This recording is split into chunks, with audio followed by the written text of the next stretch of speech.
After raising my daughter alone for 7 years, following my ex-wife's sudden departure, she now wants me out of her life. Here's what happened.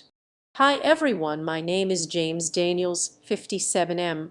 I am at a crossroads with my daughter Rosie, 23F. About 7 years ago, when Rosie was just 16, my wife Linda, 55F, left us. She didn't say anything, just randomly left. I met Linda in college. I was 22 and she was 20. It was one of those typical love stories where we locked eyes at a party and just clicked. She had this incredible laugh that could light up a room and a way of making everyone feel important. We dated for 3 years and I proposed to her on a wintry night in a park. It was snowing lightly and she said yes with tears in her eyes. We were so happy then, I really thought we'd be together forever. We got married in a small ceremony with just close family and friends. Linda looked stunning in her white dress, and I was the happiest man alive. For the first few years, everything was great. We had our ups and downs, like any couple, but nothing we couldn't handle. We bought a little house in a quiet neighborhood and turned it into our cozy home. Then Rosie came along, and everything changed. She was the most beautiful baby I had ever seen, with her mother's eyes and my smile. Being a father was the best thing that ever happened to me. I remember staying up late at night holding Rosie. Linda was a wonderful mother at first. She doted on Rosie and seemed genuinely happy. But as the years went by, things started to change. Linda became distant. She wasn't the vibrant, happy woman I had married. She seemed unhappy, but whenever I tried to talk to her about it, she'd brush me off or get defensive. I didn't know what was wrong, and she wouldn't tell me. We started arguing more and more. I'd come home from work and she'd be in a bad mood, snapping at me for no reason. I tried to be understanding and supportive, but nothing I did seemed to help. I remember one day, about a year before she left, she said she felt trapped and needed time to figure things out. I was devastated, but I agreed to give her space. She moved into the guest room, and our communication became even more strained. We were like two strangers living under the same roof. Despite the tension, I tried to keep things normal for Rosie's sake. She was a teenager going through her own struggles, and I didn't want her to see the cracks in our marriage.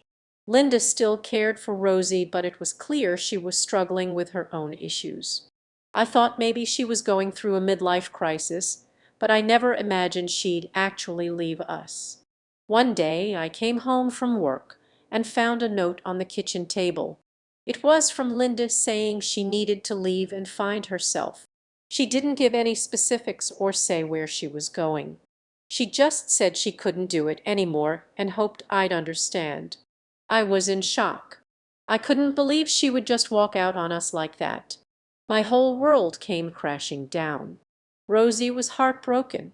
She kept asking me why her mom left, and I didn't know what to say. How do you explain something like that to a teenager? I told her that her mom loved her very much but needed to sort out some things in her life. It was a tough time for both of us.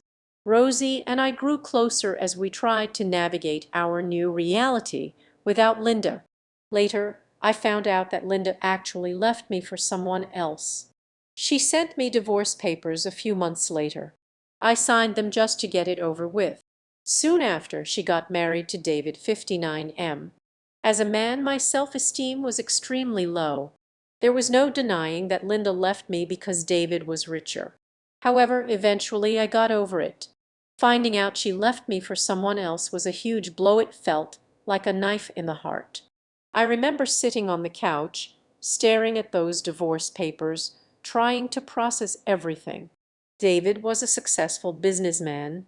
I'd seen pictures of him, online, fancy cars, a big house, the works. I couldn't compete with that. I worked a regular job, just enough to pay the bills and provide for Rosie. Linda had always been supportive of my work, or at least I thought she was. I never imagined she wanted more, that she felt like she was missing out on the luxurious life. When she married David, I was devastated.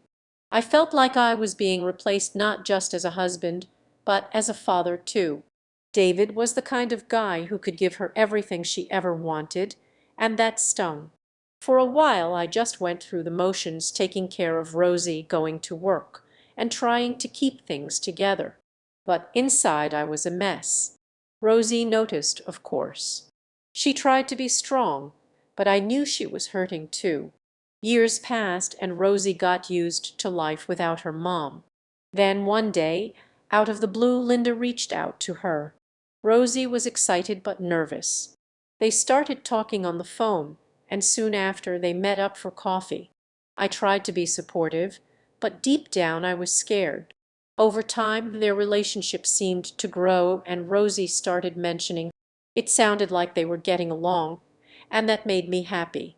Rosie deserved to have her mom in her life, and I hoped that Linda would stay this time. Things took a turn a few months ago when Rosie told me she was getting married. She also mentioned that Linda and David would be paying for the wedding. While I wasn't thrilled about seeing them, I was genuinely happy for Rosie. It was her big day, and I wanted it to be perfect. But 2 weeks ago, Rosie came to me with something important. She told me that Linda and David would pay for everything, but there was a condition. They wanted me not to come to the wedding. I was shocked. I asked who would walk her down the aisle, and she said David had agreed to do that. It was like a punch to the gut. I told her okay, but inside I was shattered. Update: after that conversation with Rosie, things didn't go as I had hoped. I thought maybe with time she would reconsider, or at least come to understand why I was so hurt. But instead of things calming down, they only got worse. The weeks leading up to her wedding were some of the most painful weeks of my life. Rosie was barely talking to me. When she did, it felt cold, distant, like I was speaking to a stranger, not my little girl. Every time we spoke, I felt like I was walking on eggshells, trying not to say anything that would make things worse. But no matter what I said, she always seemed frustrated, like I wasn't understanding her side of things. And maybe I wasn't. Maybe I was too wrapped up in my own hurt to really hear her. I'll admit, a part of me was stubborn. I couldn't shake the feeling that I was being pushed aside, not just for her wedding but in her life. Her mother and stepfather seemed to have swooped in at the last minute and stolen my place. I tried to tell myself it wasn't about the money, but deep down I knew it was. I could never compete with the fancy gifts, the expensive wedding contributions, or the flashy vacations they had taken her on. It felt like I was being replaced by a checkbook. As the wedding day approached, I kept hoping she would change her mind, that maybe, just maybe, she would call me and say, "Dad, I've thought about it. I want you to walk me down the aisle." But that call never came. Then, about 2 weeks before the wedding, I received an official wedding itinerary in the mail. It was like pouring salt on an open wound. There it was in black and white, her stepfather listed as the one walking her down the aisle. I stared at that piece of paper for what felt like hours, my hands trembling. My heart ached in a way I can't even describe. I didn't know what to do. Part of me wanted to call Rosie and tell her I wasn't coming to the wedding at all. But another part of me, the part that still desperately wanted to be there for her, told me I had to go, even if I wasn't playing the role I had always imagined. I ended up attending the wedding. It was one of the hardest decisions I've ever made. I watched as her stepfather walked her down the aisle, and I tried to keep my emotions in check. But every smile on her face felt like a knife in my chest. She looked so happy, and I was proud of her in a way only a father could be. But there was also a deep sadness knowing I wasn't the one by her side. The reception was even worse. I felt like an outsider the entire time. Her stepfather gave a speech about how much Rosie meant to him, how proud he was to have been part of her life, and how grateful he was to be there on her big day. I couldn't bring myself to give a speech. What was I supposed to say? That I was hurt? That I felt like I'd lost her? No, that wasn't the time or place, but it was all I could think about. After the wedding, we didn't talk for a while. I didn't reach out, and neither did she. It felt like the final nail in the coffin of our relationship. I began to wonder if this was it, if I'd really lost her for good. Then, one day, out of the blue, I received a text from Rosie. It was short and to the point. "Can we talk?" My heart raced. I wasn't sure if I was ready to have that conversation, but I knew I couldn't ignore it. We agreed to meet for coffee a few days later. When we finally sat down, it was awkward at first. There was so much left unsaid between us, and neither of us knew where to start. But eventually, Rosie broke the silence. "Dad, I know you were hurt about the wedding," she said, her voice soft but firm. "I just want you to know that it wasn't personal. I didn't do it to push you away, it's just—" I listened quietly, trying to keep my emotions in check. She was right, it was complicated. And maybe in some way I had been too focused on my own pain to see things from her perspective. "I understand," I finally said, though the words felt heavy. "But Rosie, it did hurt a lot. I've always been there for you. I've always tried to be the best father I could be, and to feel like I was being replaced." She looked down at her coffee cup, tears welling up in her eyes. "I'm sorry, Dad," she whispered. "I never meant to make you feel that way." We sat in silence for a moment, both of us trying to process everything. Eventually, she reached across the table and took my hand. "I love you, Dad," she said, her voice shaky but sincere. "I know things haven't been perfect, but you'll always be my father. No one can replace you." Those words, simple as they were, meant everything to me. It didn't fix everything, and there were still wounds that needed time to heal, but in that moment I knew we had taken a step in the right direction. Since that day, things between us have slowly improved. We are not back to where we were, and I don't know if we ever will be. But we are talking again, and that's a start. Sometimes that's all you can ask for. As for her stepfather, I've come to terms with his role in her life. It still stings, but I've realized that it's not a competition. Rosie has room in her heart for both of us, even if it doesn't always feel that way. And as much as it hurt, I've learned that sometimes love means stepping back and letting go, even when it's the hardest thing in the world to do. Final update. After that coffee meeting with Rosie, I thought we had turned a corner. The conversation felt like a breakthrough, and for the first time in a long time, I had hoped that things could be better between us. But, as it turns out, sometimes hope. In the months that followed Rosie and I tried to rebuild our relationship, we would have the occasional lunch or phone call, but it wasn't the same. There was a distance between us now, one that I couldn't seem to bridge. Every time we met, I felt like I was holding back, walking on eggshells to avoid saying the wrong thing, and I could tell she was doing the same. Then, one day, the final blow came. Rosie called me, and I could tell right away something was different. Her voice was hesitant, almost nervous. She asked if we could meet for dinner, and I agreed, thinking it was just another step toward repairing things between us. When we sat down at the restaurant, I immediately sensed that something was off. She wasn't making eye contact, fidgeting with her napkin like she didn't know how to start the conversation. After a long pause, she finally looked up at me and said, "Dad, there's something I need to tell you." My heart sank. I had no idea what was coming, but I could tell it wasn't good. "I'm pregnant," she said, her voice barely above a whisper. At first I was stunned, but then a wave of emotion hit me. My little girl was having a baby. I should have been over the moon, but instead all I felt was dread, because I could already sense where this was going. She hesitated before continuing, and it was like a punch to the gut. I had known deep down that her stepfather had become more involved in her life, but hearing her say it out loud, especially in the context of her starting a family, felt like I was being pushed aside all over again. "I want you to be involved too," she quickly added, seeing the look on my face. But I sat there in silence, my mind racing. She was making plans for her future, for her child's future, and I felt like I wasn't a part of it. I wasn't the first person she had told. I wasn't the one she was leaning on for support.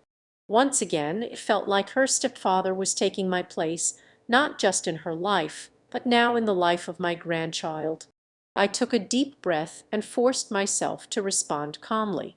Rosie, I love you and I want to be there for you and your baby, but it feels like I'm being sidelined, like I've been replaced.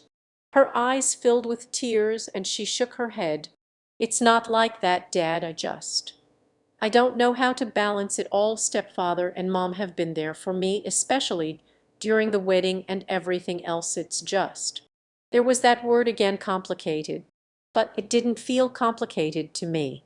It felt like I was losing her piece by piece.